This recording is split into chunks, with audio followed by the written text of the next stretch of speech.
Saratani ni neno la Kilatini. Kwa watu wengi walikuwa wanaifahamu kwamba ni kansa. Kwa hiyo kibantu tunasema saratani. Na saratani ni miongoni mwa magonjwa ambayo hayaambukizi. Na saratani ziko zaidi ya 100. Kwa hiyo ni neno kubwa lililobeba aina nyingi za magonjwa ya saratani. Na saratani zinatajwa kulingana na kiungo gani cha mwili kimeathirika. Ndio maana unaweza ukaita saratani ya mapafu kama ni pafu limeathirika, au kama titi limeathirika ni saratani ya matiti. Na saratani hii inatokeaje au ikoje?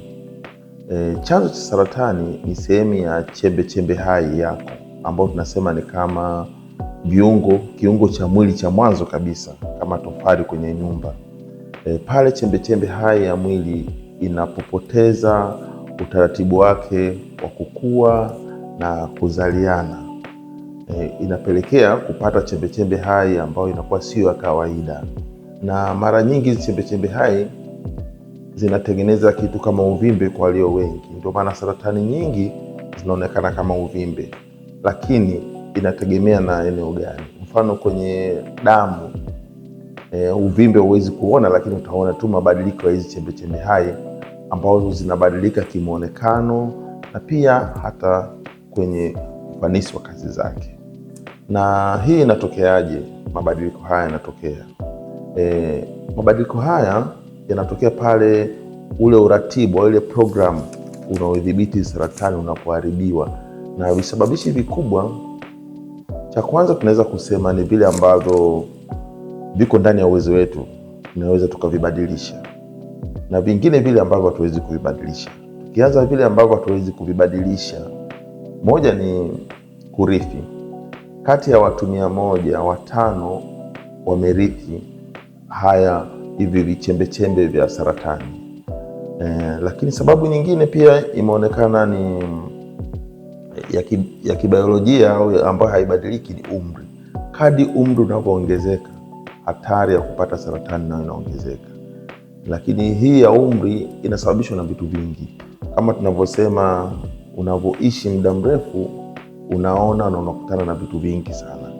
Na hivi vitu ambavyo tunakutana navyo vinaweza vikawa ni vijidudu au kemikali mbalimbali ambazo tunazipata kwenye mazingira yetu, au kwenye vyakula, au kwenye vinywaji au vilevi. Kwa kemikali nao ni sababu miongoni mwao. Lakini sababu nyingine za kifizikia, tunaona kwamba kuna miale ya jua.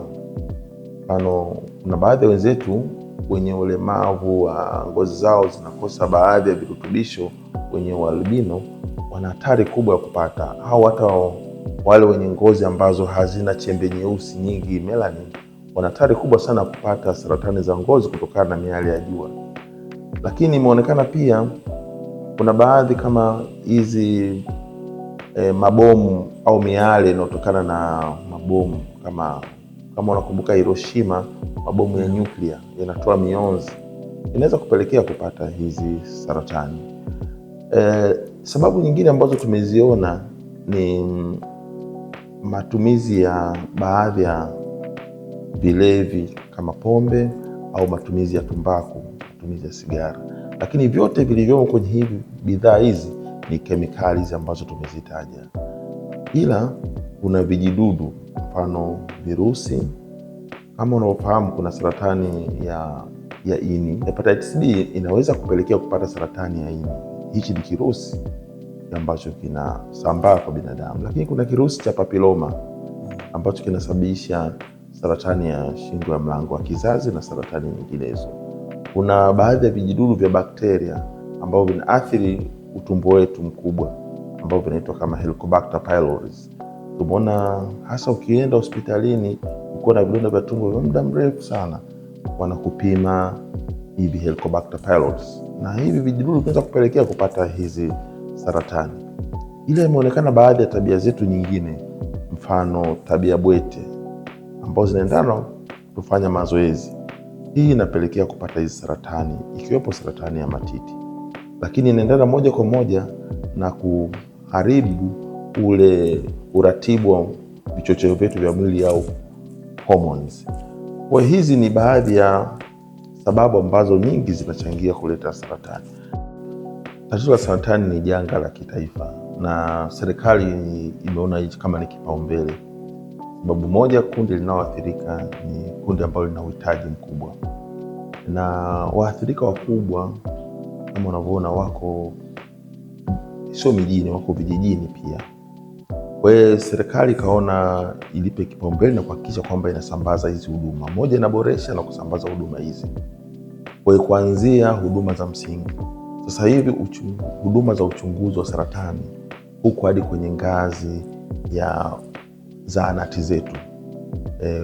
Watu wa huduma wa afya wamepewa mafunzo kuweza kugundua dalili za awali, lakini licha hivyo wameweka vifaa tiba vya uchunguzi, hizi mashine za MRI, CT scan nchi nzima kwenye ngazi ya hospitali za mikoa hadi hospitali za wilaya. Lakini serikali iliona inaingia gharama kubwa sana ya kupeleka wagonjwa nje. Kwa hiyo ikaamua kuwekeza kwenye hospitali hizi za kibingwa na bobezi. Kwa hiyo zimefungwa mashine ambazo zinapatikana kwenye nchi zile ambazo za Ulaya tulikuwa tunaenda, kama mashine za PET CT scan, mashine za tiba mionzi ambazo zinaweza zikatibu bila kuleta madhara. Miaka 10 iliyopita tulikuwa na madaktari bingwa wa saratani kama 20, lakini sasa hizi tunazungumzia zaidi ya 72 ambao wamesambazwa kwenye vituo vyetu vya nchi nzima. Hospitali zetu za kanda sasa hivi zote zinatoa matibabu, huduma za saratani, na tunataka kwenda sasa kwenye ngazi ya hospitali za mikoa. Huo ni uwekezaji mkubwa sana. Napenda kuiambia jamii kwamba tuondoe dhana potofu ile ya kufikiria kwamba ukiumwa saratani inahusisha na kifo. Tambua kwamba kuna watu wengi wameishi na saratani, mashujaa kwa miaka mingi, hususani ukiwahi. Kwa hiyo tujenge tabia ya kufanya uchunguzi kwa sababu huduma zipo, lakini tujue kwamba saratani inatibika pale unapogundulika. Magonjwa mengi ya saratani ikiwepo saratani ya matiti, katika hatua za mwanzo waga hayana dalili. Yaani yeye mwenyewe si rahisi sana kujihisi, au dalili zilizopo inawezekana yeye asizichukulie, asizipe uzito, kwa sababu watu wengi wamezoea kufika hospitalini pale wanapoumwa. Sasa mtu anaweza akapata kauvimbe, lakini kama hauna maumivu kwake asiutilie maanani sana. Kwa dalili kubwa zaidi ya kwanza ni uvimbe, lakini uvimbe unaweza ukawa na maumivu au usiwe na maumivu. Dalili nyingine ni kuonekana, kwa sababu ya uvimbe lazima kutakuwa hamna uwiano ya titi la umoja kati ya upande mmoja na mwingine. Kwa upande mmoja lazima utaona utakuwa na titi lake limeongezeka. Wengi wanapelekea, na unaona hata muonekano wa ngozi yake ya juu ya kwenye titi huwa imebadilika, hasa pale inapokuwa hatua imeenda juu kidogo. Inakuwa kama mweko na ganda la limau, inakuwa na ile dimples. Kwa hiyo tutegemea ngozi itakuwa ni nyororo, lakini inakuwa imebadilika. Ila kwenye chuchu inaweza ikatoa majimaji au damu au isitoe, na chuchu ikawa imebadilika muonekano. Tunategemea chuchu ya kawaida itakuwa tu mwelekeo wake umenyoka, lakini hizi nyingi itakuwa imeingia ndani. Lakini hizo ni dalili za juu.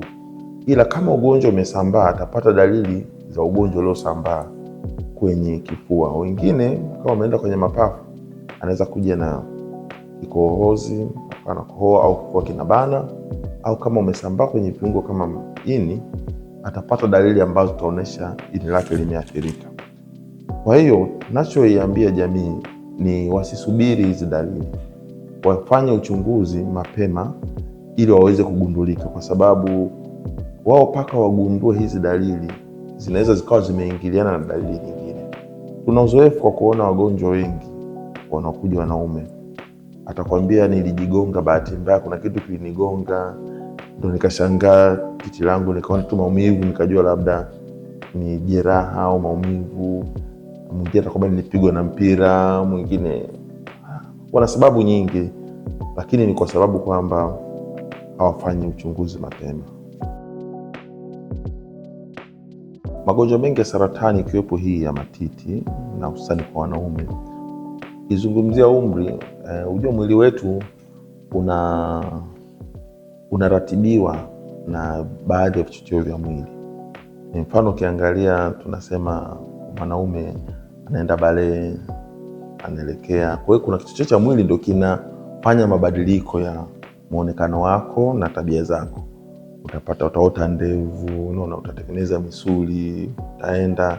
Kwa hata umri unavyoenda, hivi vichocheo navyo vinapitia mabadiliko tofauti tofauti.